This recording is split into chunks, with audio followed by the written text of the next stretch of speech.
je vous explique donc la deuxième méthode, c'est-à-dire là où je vous ai dit, d'abord, il faut commencer par rassembler les termes et puis faire des simplifications. Là, le plus, on le traduit par, donc si je voulais rassembler une somme, je dois le traduire par une multiplication dans la parenthèse, ok? Et le moins, c'est une division. Ça, c'est la première chose à voir. Donc, ça, c'était égal à log. Je fais une très grande parenthèse. Je vais essayer de tout mettre en 9. Donc, la première, c'était 25 sur 9. Le plus, c'était donc fois 36. OK? Et moins, ça veut dire que je dois faire diviser par la fraction 5 sur 6. Et moins, ça veut dire que je dois faire diviser par 125 sur 9. Déjà, avant de continuer, lorsqu'on divise par une fraction, on revient à faire fois son l'inverse. Je vais faire ça, puisque c'est plus facile de travailler avec des multiplications. Donc, je recopie d'abord tous les restes et je vais faire fois l'inverse, c'est-à-dire 6 sur 5. Pour que ça... Allez, tant pis. Fois 9 sur 125. Et après, on va essayer de les regrouper sous une fraction. Tout ce qui est au-dessus, on note au-dessus, et tout ce qui est en dessous, on note en dessous. Ce qui est au-dessus, bah, il y a, je vais changer un peu de couleur.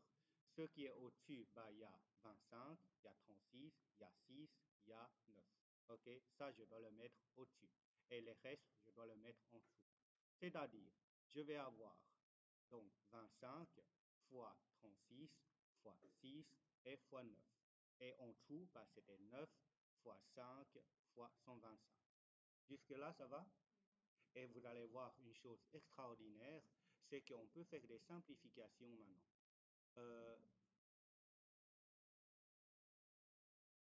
On va essayer de voir les simplifications. Par exemple, le 9 et le 9 se simplifient. Il n'y a plus rien. OK? 25 et 125, ça se simplifie. Il restera 125 divisé par 5, ça fait 5. OK?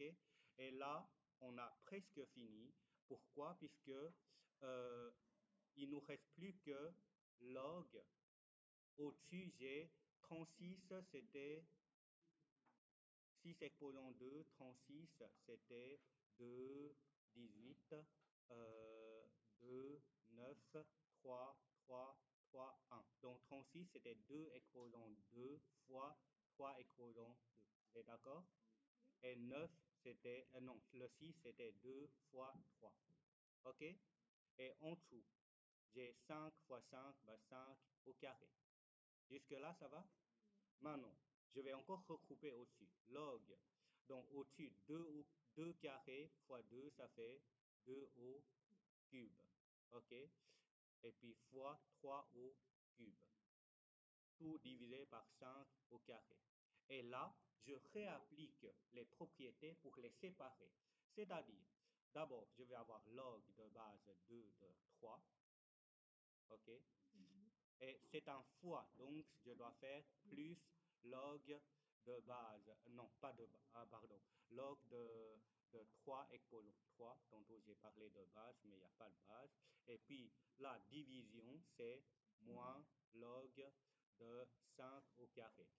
C'est donc quasi fini. Le 3, je le mets devant, ça fait 3 log de 2. Et puis 3, je mets devant, plus 3 log de 3 et moins 2 log de 5. Est-ce que vous pensez que les étapes sont claires? Oui, il suffit que vous pratiquiez sur base de ça. OK? 4 minutes, c'est bien.